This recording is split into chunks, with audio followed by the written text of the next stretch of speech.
반지의 제왕은 전 세계 사람들에게 소설과 그리고 영화로 많은 인기를 받았던 작품입니다. 그 저자인 톨킨은 상상 속에서 창조해낸 중간계가 있다고 하죠. 그리고 또 악으로 상징되는 절대 반지, 이에 대결하는 인간의 용기, 희생 이런 이야기들을 참 박진감 있게 그려놨습니다. 그러니까 우리가 알지 못했던 중간에 세계가 있다는 거, 그리고 또 그 안에 존재하는 다양한 캐릭터들이 있다는 점에서 영화적인 요소 그리고 또 소설적인 요소는 굉장히 흥미롭죠. 그렇지만 사람에 따라 호불호가 좀 갈립니다. 그러니까 판타지물을 좋아하는 사람들도 있는가 하면 또 그렇지 않은 사람들도 있는 것이죠. 그런데 이와 같은 경향은 성경을 볼 때도 좀 드러납니다. 대부분의 그리스도인들은 위로 그리고 또 삶의 용기가 되는 말씀, 또 적용할 수 있는 교훈적인 그러한 하나님의 말씀을 가까이 하는 경향이 좀 있죠. 그런 반면에 요한계시록, 다니엘, 에스겔서 같은 소위 예언서 또는 묵시록이라고 불리는 말씀은 이게 이제 상징도 굉장히 많고 또 읽기가 여간 쉬운 일이 아니거든요. 그러다 보니 가까이 대하지 않게 되는 그런 경향이 많죠. 한때 이제 한국 교회에서는 특별히 좀 이단해서 그랬던 것이기도 하지만 다니엘서나 계시록을 왜곡되게 해석했습니다. 그래서 휴거, 종말론들이 너무 강조되는 바람에 많은 성도들이 종말에 빠져서 또 휴거에 이르겠다라고 하는 그 생각 때문에 날짜를 카운트하는 것에만 집중한 경향들이 있었죠. 저와 아주 가까웠던 교회의 성도 역시 그곳에 빠져서 이제 교회를 떠나기도 했습니다. 그렇긴 한데 다니엘서나 계시록이나 또 에스겔서에 나오는 여러 가지 환상들은 다 하나님께서 종말에 있어야 할 일들을 보여주신 것이기 때문에 그 하나님의 예언에 대한 우리의 태도는 몹시 신중해야 하고 또 무조건적인 신뢰를 바탕으로 해야 합니다. 그러니까 그때 시절을 생각하면 참 그게 왜곡이 돼서 잘못됐었다 싶긴 하지만 요즘은 오히려 종말에 관해서 별로 관심이 없습니다. 그러니까 종말이 있는지 없는지에 대해서도 무관심하기도 해서 안타까울 뿐만 아니라 좀 위험한데라고 하는 생각을 하게 되죠. 오늘 부분은 다니엘서입니다. 다니엘서는 전반부 그리고 후반부가 있는데요. 전반부 1장부터 6장까지는 BC 6세기에서 7세기 경이거든요. 그때 굉장히 좋은 집안에서 살고 있었던 다니엘이 바벨론의 포로로 붙잡혀 갔습니다. 그리고 그는 그곳에서 느부갓네살, 벨사살 그리고 다리오를 거치는 세 왕의 시대를 함께하면서 관리직을 담당했었습니다. 그러니까 우리가 잘 알잖아요. 그가 불 가운데 던져졌다, 사자굴에 던져졌다 이런 얘기 잘 알고 있는데 그가 불 가운데로 그의 친구들과 함께 들어갔을 때는 느부갓네살 왕 때였기 때문에 그가 잡혀갔을 때가 20대가 채 되기 전이라고 하거든요. 그러니까 굉장히 초년 시절이죠. 그런가 하면 후에 사자굴에 들어갔었다라고 하는 것은 그의 나이 80세 때였습니다.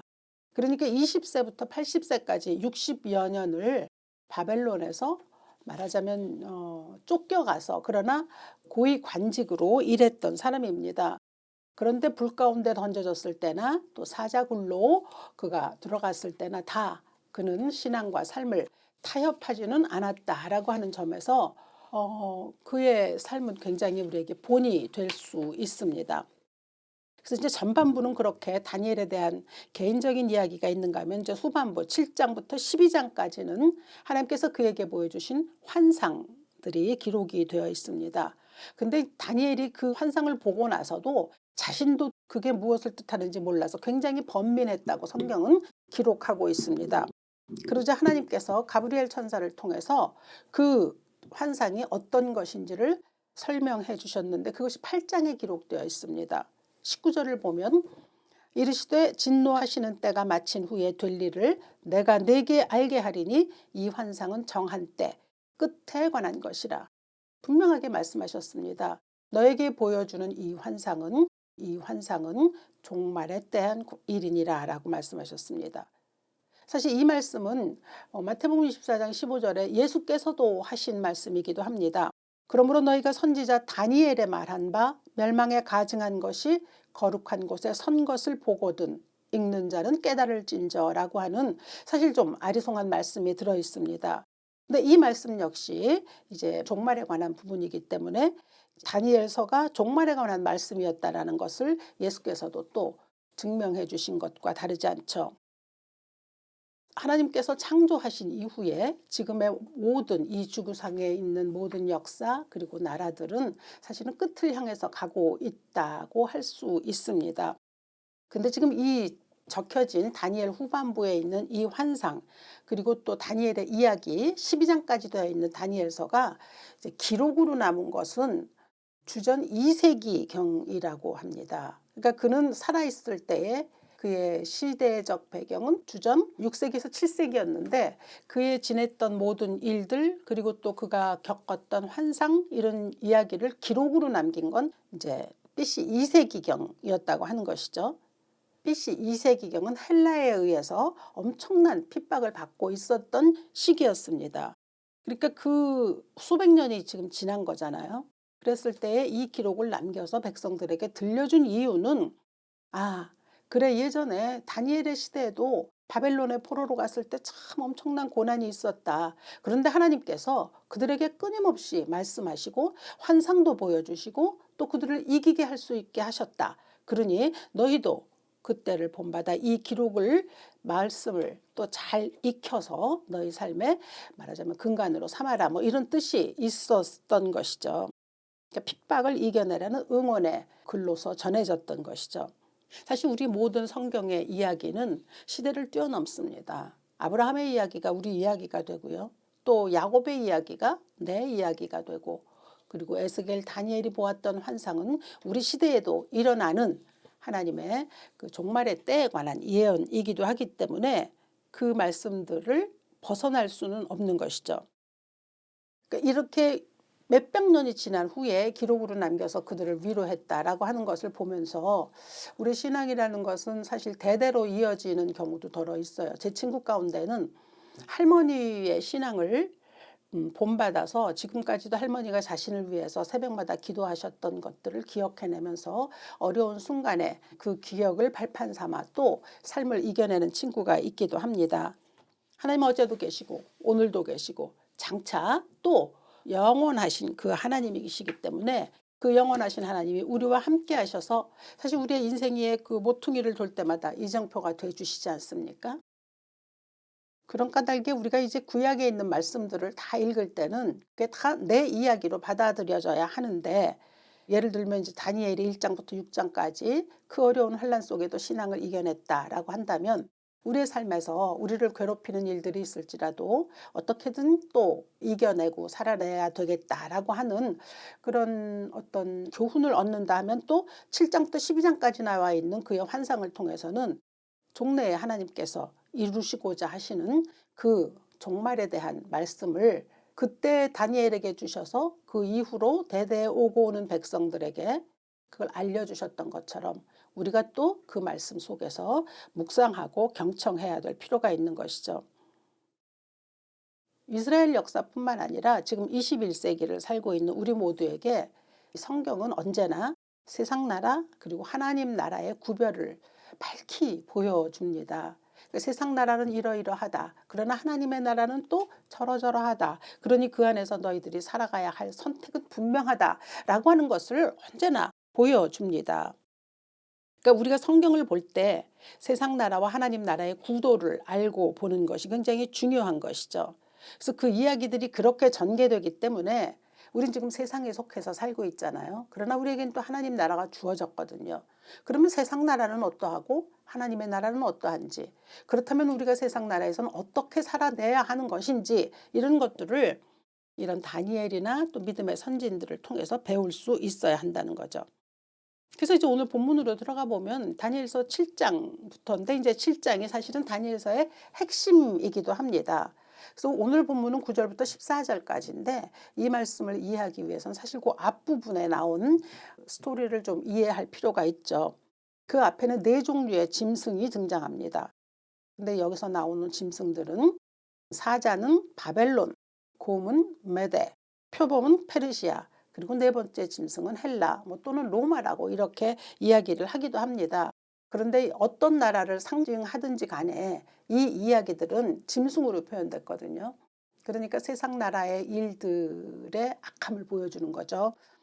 그러니까 악의 세력, 결국은 멸망할 세상의 제국들을 상징하는 그러한 말씀입니다. 이제 우리 역사를 보면 알지만 이 바벨론, 아수르, 페르시아, 헬라 이러한 나라들은 정말 왕성한 대국이었습니다.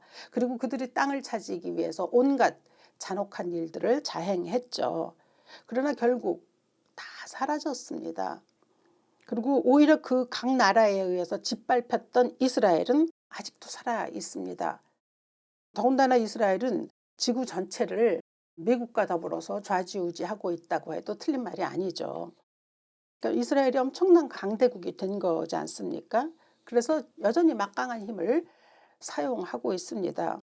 그런데 정말 아이러니한 것이 자신들이 당했던 것과 똑같은 일들을 지금 행하고 있다는 점이죠. 세상 나라는 그렇습니다. 용서보다는 복수가 더 강력한 힘을 발휘하죠. 더군다나 이스라엘과 또 팔레스타인 또는 이란 이런 나라들과의 사이에 들어있는 분쟁 속에는 성전, 홀리워죠. 거룩한 전쟁이라고 하는 명분이 들어있어서 정말 지구 끝날까지 이 전쟁은 끝나지 않을 것입니다. 그러니까 하나님을 만홀히 여기고 있음에도 불구하고 저들이 전혀 모르고 있는 죄를 범한다라고 볼 수도 있는 것이죠. 그런데 문제는 이 전쟁이 우리와 무관하냐라고 하는 점입니다. 우리가 먹고 살기 힘든 이 일반인들이 볼 적에는 그 나라 밖에서 일어나고 있는 일들을 바라본다는 것이 사실은 좀 거시적인 안목을 요하지 않습니까? 그러니까 관심을 갖기도 좀 힘들고 그냥 남의 일처럼 보일 수가 있는데, 그러나 그 우크라이나나 팔레스타인이나 이란 그리고 지금 가까운 대만에서 일어나고 있는 일들은 미국과 연관되어 있습니다. 그리고 대부분을 미국과의 관계에 의존하고 있는 우리나라로서는 절대로 무관할 수가 없습니다. 그저 바라기는 외교, 국방 이런 것은 정치 외교의 전문가들이 그 소임을 다해주기를 바랄 뿐이죠. 그러나 우리 일반 시민들 역시 치우치지 아니하는 균형 감각이 있어야 합니다. 그리고 우리가 가진 우리가 속한 이 형편 속에서 올바른 시각도 가지고 있어야 하는 거죠. 오늘 내일 먹고 사는 문제가 사실은 직결이 되어 있습니다. 그래서 이 세상 나라들이 가진 속성에 대한 바른 인식이 있어야 하는 것이고, 그리고 또 이 어려운 시대를 살아남아야 한다는 과제를 가져야 한다라고 하는 점에서 그 다니엘로부터 우리가 얻을 수 있는 교훈이라고 하면, 첫째는 다니엘은 궁극적인 존재이신 하나님에 대한 신앙이 절대로 흐트러지지 않았다라고 하는 점입니다. 그러니까 우리의 삶에 하나님이 계시다라고 하는 것을 수시로 인식하는 것. 이제 이런 말씀을 드리면 우리 하나님과 함께하고 있다는 거 언제나 생각하고 있다, 그렇게 여기실 수 있는데요. 정말 과연 그런가라고 생각해 볼 필요가 있습니다. 지금 이곳저곳에서 일어나고 있는 전쟁이나 또 그 전쟁으로 인한 모든 일 속에 하나님은 어떻게 생각하시고 있는가라고 하는 것을 생각해 보아야 한다는 거죠.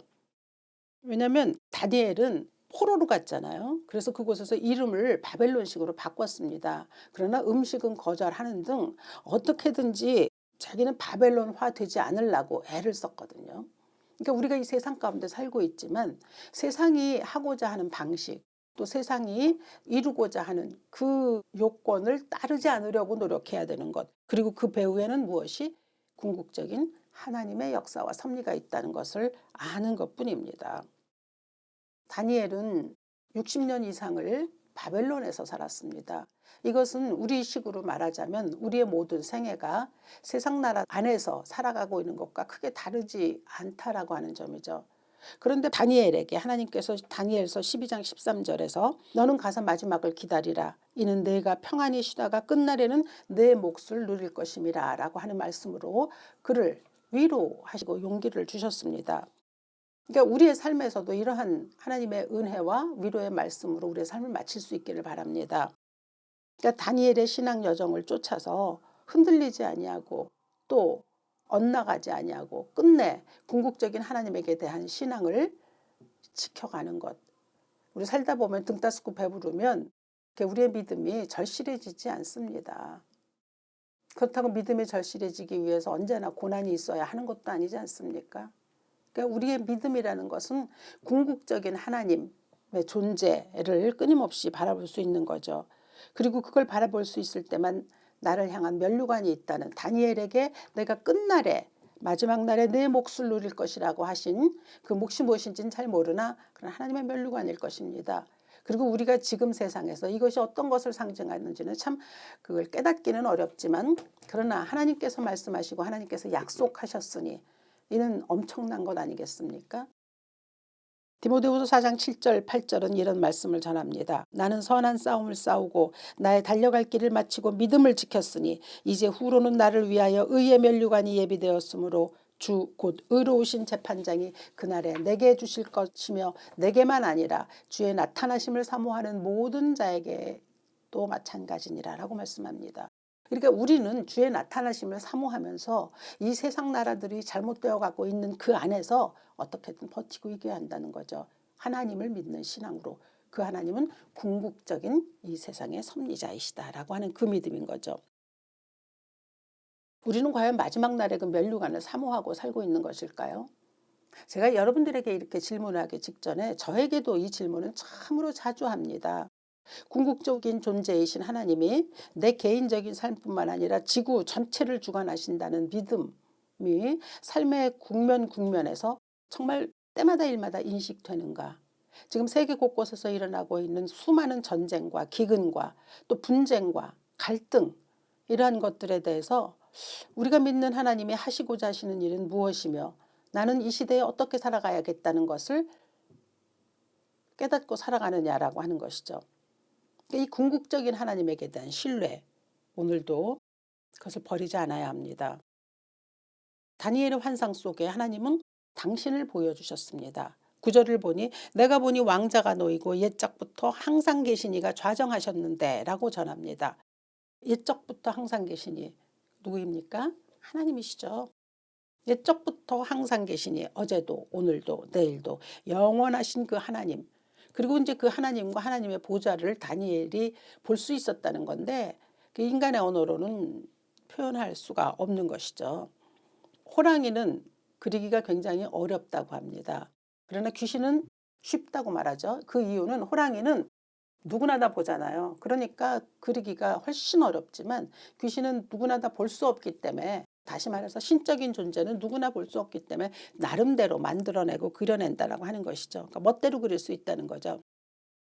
그러니까 이 본문에서도 우리가 하나님이 어떤 분이시다라고 하는 것을 굳이 우리의 막 상상이나 또 우리가 가지고 있는 얕은 지식을 통해서 그려낼 필요 없습니다. 다만 오늘 본문에서 중요하게 여겨야 할 부분이 있다면 심판을 베푸는 책들이 놓였더라 하는 바로 그 부분입니다. 이것은 당연히 우리가 다니엘의 믿음을 통해서 배워야 할 두 번째로 연결이 되는 것인데, 그것은 우리의 신앙은 종말론적이어야 된다라고 하는 점입니다.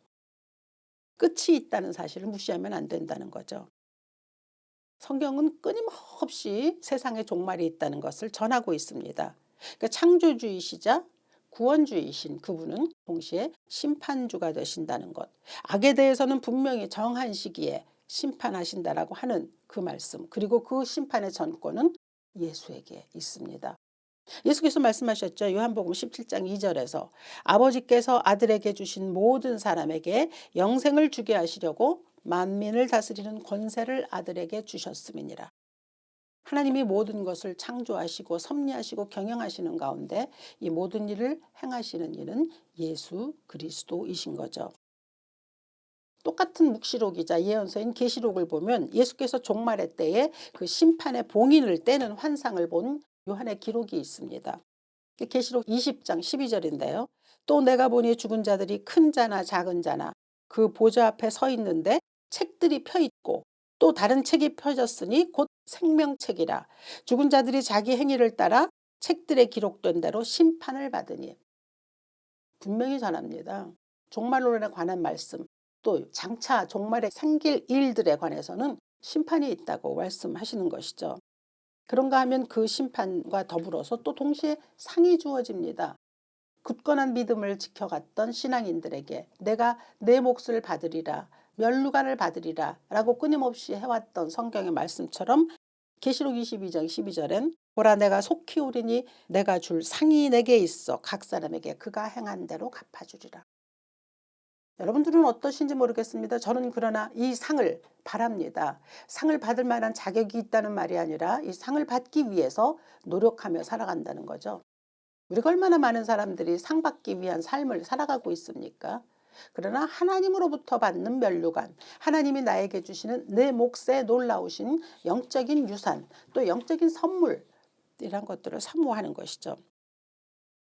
실제로 이 다니엘이 환상을 보았지만, 그리고 옛적부터 계신 이도 보았고, 이제 그 다음에 나오는 말씀을 통해서는 또 그 옛적부터 계신 이에게는 누군가 다가오는 모습을 보았지만 그분이 누구인지 다니엘은 몰랐습니다. 그게 13절로 14절인데요. 여기서 등장하는 인자 같은 이, 그게 누구냐는 건 이 본문만으로는 사실 밝히기가 좀 어렵죠. 그러나 이 인자 같은 이가 신약에 이르러서는 예수 그리스도이심이 드러납니다. 마태복음 24장 30절을 보면 그때의 인자의 징조가 하늘에서 보이겠고 그때 땅의 모든 족속들이 통곡하며 그들이 인자가 구름을 타고 능력과 큰 영광으로 오는 것을 보리라. 그러니까 이 말씀하고 같은 말씀으로 예수께서 당신을 인자라고 말씀하셨습니다. 그리고 그때는 그 막 아수르, 바벨론, 페르시아, 헬라, 로마 막 이런 모든 세상의 강국들이, 즉 약육강식의 나라가 아닌 하나님의 나라가 이루어질 것입니다. 그때가 돼야 비로소 하나님의 나라는 아마 이루어질 것입니다. 14절은 말씀합니다. 그에게 권세와 영광과 나라를 주고 모든 백성과 나라들과 다른 언어를 말하는 모든 자들이 그를 섬기게 하셨으니 그의 권세는 소멸되지 아니하는 영원한 권세요 그의 나라는 멸망하지 아니하리라. 세상 나라들은 결국 소멸합니다. 결코 영원할 수 없습니다. 그러나 하나님의 나라는 영원하다는 거죠. 그러니까 우리가 특히 예언서, 묵시록을 통해서 알 수 있는 단 한 가지 중요한 사실은 그 궁극적인 하나님의 통치하시는 나라 기필코 올 것인데 그때까지 어떻게든 잘 살아남아야 한다라고 하는 거죠. 사실 우리가 세상 살면서 보면 타협하기도 하고 때로는 거짓을 행하기도 하고 심지어는 다른 일을 해하려고 하는 시도 또는 또 그 시도가 행함으로 그대로 이루어지는 때도 없지 않아 있습니다.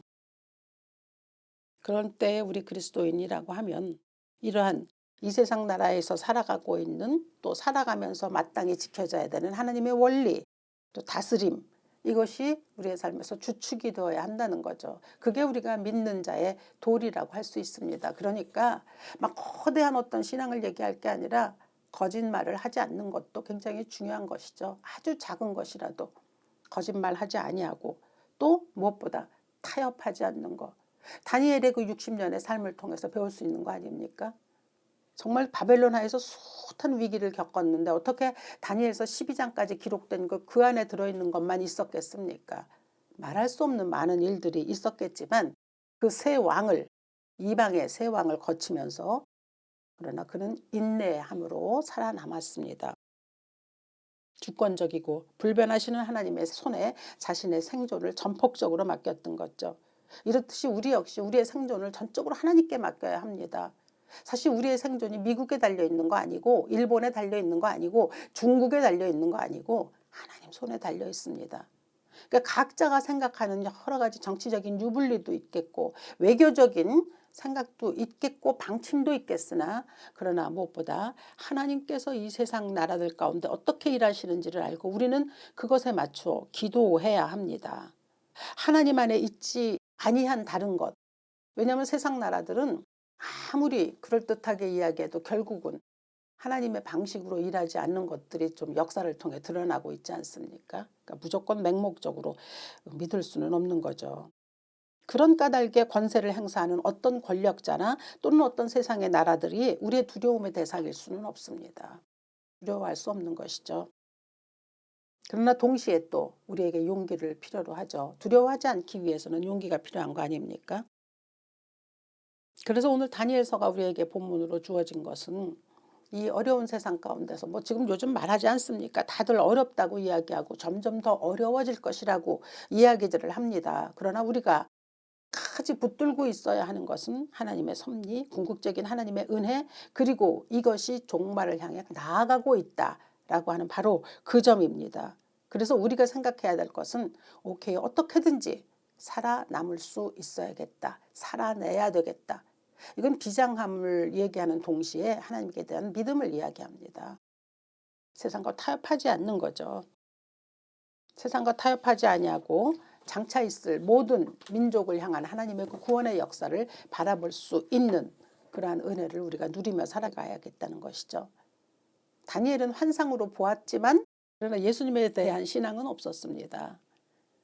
그런데 그럼에도 불구하고 하나님에 대해서 곧이곧대로 믿었잖아요. 우리에겐 예수님이 다녀가셨고요. 그 예수를 믿게 할 수 있는 성령이 오셨습니다. 이제 다음 주가 성령 강림 주일입니다. 그렇기 때문에 우리는 성령으로 말미암아 모든 것이 믿어지는 복된 세상을 살아가고 있습니다.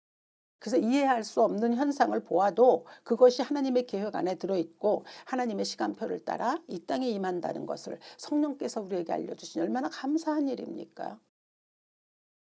우리가 종말이 저는 분명히 믿습니다. 그리고 그 종말을 향하여 우리의 걸음을 걷고 있다는 것도 분명히 알고 있습니다. 그러나 때로 이것을 이해하지 못하고 받아들이지 않는다고 해서 종말이 안 오는 건 아니거든요. 이 지난한 고난 속에서도 하나님은 역사를 지탱해 가시고 세상 나라는 언젠가 하나님의 그 때에 끝난다는 거죠. 그러니까 우리가 지켜야 할 것은 내 자신이 세상 나라에 대한 온전한 시각을 가지고 우리 안에 하나님의 나라를 조금씩 이루어 가려고 하는 그 태도, 그것을 이루기 위해서 살아남아야 한다라고 하는 바로 그 이야기입니다. 많은 사람들이 사실 세상 풍파에 휘둘리기도 하고 또 흔들리기도 하고 실족하기도 하고 하는데 우리는 세상에 속하고 있지만 세상과 어울려서 살 수 있는 사람은 아닙니다. 이전만큼은 분명하죠. 하나님 나라를 기다리는 사람이고 이 땅에서 하나님의 나라를 이루며 살아가는 사람입니다. 그래서 이 다니엘이 BC 6세기 7세기에 있었던 일들을 기록으로 남겨서 BC 2세기에 있었던 이스라엘 백성들에게 용기와 희망을 주었듯 오늘 이 시간에 이 시대에 우리에게도 동시에 용기와 희망이 되는 말씀으로 다가옵니다. 세상은 우리가 살아가기에 아마도 끝날까지 고통이 있을 것입니다. 그러나 그 끝이 언젠가는 있다라고 하는 사실을 꼭 믿으시기를 바랍니다. 하나님께서 이러한 묵시를 통해서 당신의 백성을 위로하실 때는 언제나 하나님의 지혜와 권능이 좀 불투명해 보였을 때였습니다. 그렇다고 하면 지금이 그런 때죠. 이제 여러 가지 코로나 이후에 교회도 많이 조금 뭐랄까요, 성장은 멈췄고요. 또 성장이 멈춤과 동시에 성숙이 멈췄다라고 하는 것은 또 더 서글픈 일이기도 하죠. 그래서 지금 이 시대에 무엇보다 더 이 종말론적인 신앙으로 우리의 신앙을 다잡아야 하는 것이 필요하죠. 오랜 세월 그 이스라엘 백성들을 위로하시고 힘을 주셨던 그 말씀이 오늘 지금 우리 손에 쥐어져 있습니다. 이 말씀이 우리에게 있습니다. 이 말씀을 통해서 또 다니엘의 경험을 통해서 우리의 삶이 정말 살아내야 한다라고 하는, 또 살아남아야 한다라고 하는 이 시대적인 소명을 그대로 이루어내실 수 있는 여러분들 되시기를 이 아침 주 예수 이름으로 축원합니다. 살아계신 아버지, 세계에 많은 일들이 일어나고 있고 도처에서 전쟁도 일어나고 있습니다. 또 그것이 우리와 무관하지는 않습니다. 그러한 우리의 또 통찰이 있게 하시고 이때에 어떻게 살아가야 하는지 이 다니엘에게 주셨던 말씀을 통해, 그리고 이 말씀을 받았던 이스라엘 백성들을 또 위로하셨던 그 하나님의 은혜를 통해 우리에게도 동일하게 주어지게 하시사 우리가 정말 새하늘과 새 땅을 바라보며 온전한 종말론적인 신앙으로 살아갈 수 있는 우리 모두 될 수 있도록 은혜 베풀어 주시옵소서. 살아낼 수 있도록 용기 주시고 또 살아내야만 한다라고 하는 그러한 놀라운 결단이 우리의 삶에 있도록 성령께서 친히 주장하여 주시옵소서. 주 예수 그리스도 귀하신 이름으로 기도합니다. 아멘.